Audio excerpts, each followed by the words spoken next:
Good afternoon student. हाँ जी, next topic हमारा है Lagrange's mean value theorem. Lagrange's mean value theorem में भी हमारे पास रोल्स थ्योरम का यूज़ होएगा। रोल्स थ्योरम की स्टेटमेंट एक बार याद कर लेते हैं क्या थी। If a function F X is defined in closed interval A B and F X is continuous in closed interval A B, derivable in open interval A B, then there exists a point C belonging to open interval AB such that f dash is equal to 0। अब Lagrange's की इसकी statement है हमारे पास। Same दो condition तो same ही है इसमें भी। हाँ, उसमें एक एक्स्ट्रा होती थी कि F B is equal to F of A Rolle's में। इसकी कंडीशन हमारे पास वही है कि एफ एक्स डिफाइंड होना चाहिए क्लोज्ड इंटरवल ए बी पे, कंटिन्यूस होना चाहिए और डेरिवेबल होना चाहिए ओपन इंटरवल ए बी पे। Then there exist at least one point C belonging to open interval A को B such that F B minus F A upon B minus A is equal to F dash C. हाँ जी, next हमारे पास proof है। देखो इसका, हमने एक function consider किया capital F x equal to small F X plus A X where A is constant to be determined, मतलब कि हमें इसको फाइंड आउट करना है। Capital F of A is equal to capital F of B हम लेके चलिए, हमने इस तरह से डिफाइन किया है। तो कैपिटल एफ ऑफ ए की वैल्यू क्या आ जाएगी, small F A plus A and capital F of B की वैल्यू आ जाएगी F B plus A B using two. अब देखो हमारे पास F of A F B हम लेके चले हैं, तो इन दोनों की वैल्यू इक्वेट कर दी। F A plus A is equal to F B plus A B. F B minus F A इधर कर लिया और बी वाला उधर शिफ्ट कर दिया, माइनस कॉमन आ गया, तो हमारे पास माइनस ए की वैल्यू आ गई F B minus F A upon B minus ए।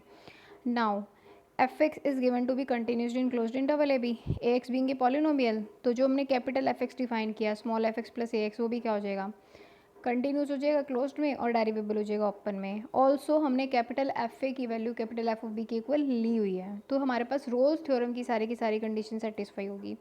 अब रोल्स की सेटिस्फाई है कंडीशन, तो इसका मतलब open interval A comma B में से कोई सी पॉइंट आएगा so that F dash equal to 0।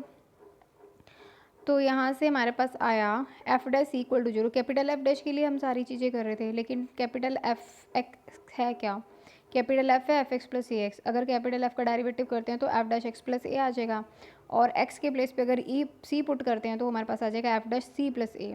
Now वहाँ से क्या होता है, F dash is equal to 0, तो इसका मतलब F dash C is plus A is equal to 0 which implies minus A की वैल्यू क्या आ गई, एफ डैश सी। लेकिन ऊपर तो हमने बोला था इक्वेशन नंबर 3 में माइनस ए की वैल्यू आ रही है F B minus F A upon B minus A which implies F B minus F A upon B minus is equal to F dash C for some C belonging to A comma B. उसके बाद next है geometrical interpretation. देखो geometrical interpretation की इतनी ज़रूरत नहीं है, लेकिन अगर सिंपली हम कहें ना तो लैग्रेंजेस में ज्योमेट्रिकल इंटरप्रिटेशन क्या आता है। देखो इसका ग्राफ देखो फंक्शन का, ए से लेके बी तक जो कर्व है ये हमारे पास ग्राफ है, और हमने ना ए से लेके बी कर्व में ना एक पॉइंट लिया हुआ पी। पी पे जो टेंजेंट है ना वो हमारी ग्राफ की कोड के पैरेलल आती है। इसमें जो हमारी रोल्स थ्योरम में ज्योमेट्रिकल इंटरप्रिटेशन क्या थी कि जहाँ पे हमारा सी पॉइंट आता था इंटरवल में से, जहाँ पे एफ डैश सी 0 होता था, तो जो जहाँ जहाँ पे वो सी 0 हमें पॉइंट मिलता था वहाँ पे क्या होता था, ग्राफ पे जो टेंजेंट आती थी वो एक्स एक्सिस के पैरेलल आती थी। अब यहाँ पे जो हमारे ग्राफ पे जो टेंजेंट आ रही है ना वो ग्राफ की कोड के पैरेलल आ रही है, सिर्फ इतना है इसमें, ठीक है। उसके बाद another form of Lagrange's mean value theorem, वही इंटरवल ब्रेक किया हुआ है, F defined on A comma A plus H closed interval पे, continuous closed interval A comma A plus H पे, derivable open interval A comma A plus H पे, then there exist number theta, theta lies between 0 and 1 such that F dash A plus theta is equal to F of A plus H minus F A upon A plus H minus A. मतलब B की जगह पे आप ए plus H लेके चल रहे हो इसमें, और सी की जगह पे ए प्लस थीटा लेके चल रहे हो। फर्स्ट क्रॉलरी देखो इसकी क्या है, F differentiable in closed interval A B and F dash X equal to 0 for all x belonging to A B. वो कहता है कि एफ डिफरेंशिएबल है और सारे के सारे डेरिवेटिव क्या है, 0 हैं क्लोज्ड इंटरवल ए पी पे, तो एफ कैसा आएगा, कॉन्स्टेंट फंक्शन हो गया, ठीक है ना। डेरिवेटिव किस फंक्शन का 0 होता है, जो कॉन्स्टेंट फंक्शन होता है। तो अल्फा कोमा बीटा हमने ए बी में से लिया, ए बी में से लिया तो इसका मतलब अल्फा ए के इक्वल हो सकता है या बड़ा हो सकता है, और बीटा बी से छोटा हो सकता है, इक्वल हो सकता है। एफ डिफरेंशिएबल है क्लोज्ड इंटरवल ए बी पे, तो डिफरेंशिएबल हो गया अल्फा बीटा पे, तो कंटिन्यूस भी हो गया। इसका मतलब by Lagrange's mean value theorem there exist C belonging to alpha comma beta such that F dash is equal to F beta minus F alpha upon beta minus alpha. लेकिन हमने बोला अब सी किस में से आया, ए बी में से आया, अल्फा बीटा में से आया, और अल्फा बीटा भी किसका सब इंटरवल था, ए बी का। इसका मतलब सी फाइनली ए बी में से आ गया। लेकिन हमने तो ये बोला था कि सारे के सारे डेरिवेटिव 0 हैं, तो यहाँ से एफ डैश सी क्या होना चाहिए, 0 होना चाहिए। तो इसका मतलब हमारे पास क्या आ गया, F beta is equal to F of alpha.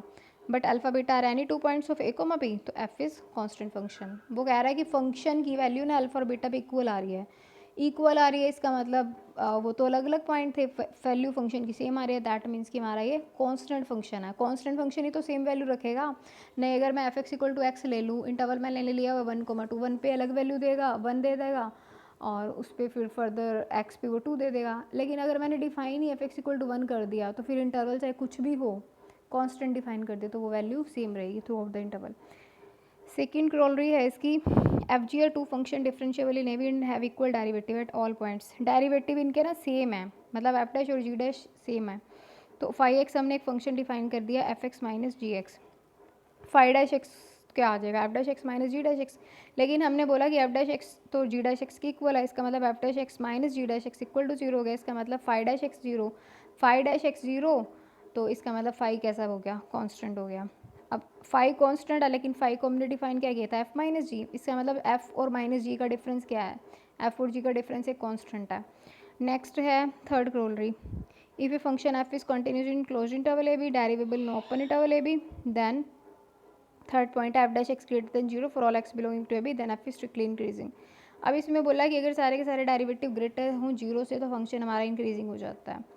Similarly वही जैसे हमने उसमें किया, अल्फ़ा बीटा कोई भी सब इंटरवल बनाएंगे ए बी का, एफ कॉन्टिन्यूज है अल्फ़ा बीटा पे, डेरिवेबल है, मीन वैल्यू थ्योरम लग गई, F beta minus F alpha upon beta minus alpha equal to F dash C for some C belonging to alpha comma beta.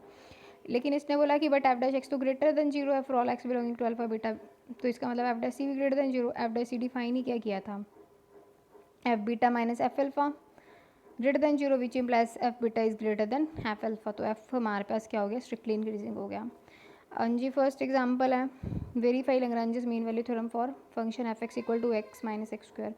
अब two x minus x square being a polynomial is continuous and डेरिवेबल, ठीक है। तो इसका हमने derivative कर दिया to minus two x. तो हमारे पास लैग्रेंजेस मीन वैल्यू थ्योरम क्या कहती है कि there exist C belonging to A B, F B minus F A upon B minus is equal to F dash C. Here हमारे पास देखो इंटरवल कौन सा है, 0,1, तो ए की वैल्यू 0, बी की वैल्यू 1 है, F dash x two minus two x, तो f dash c two minus two c. F B की वैल्यू हमें चाहिए क्योंकि हमें पुट करनी है क्वेश्चन नंबर 1 में, एफ बी की वैल्यू 1, एफ ए की value 0, F B minus F A upon B minus equal to two minus two C, which implies C is equal to 1/2 belonging to 0,1, hence Lagrange's mean value theorem is verified. हाँ जी, next example हम लेते हैं,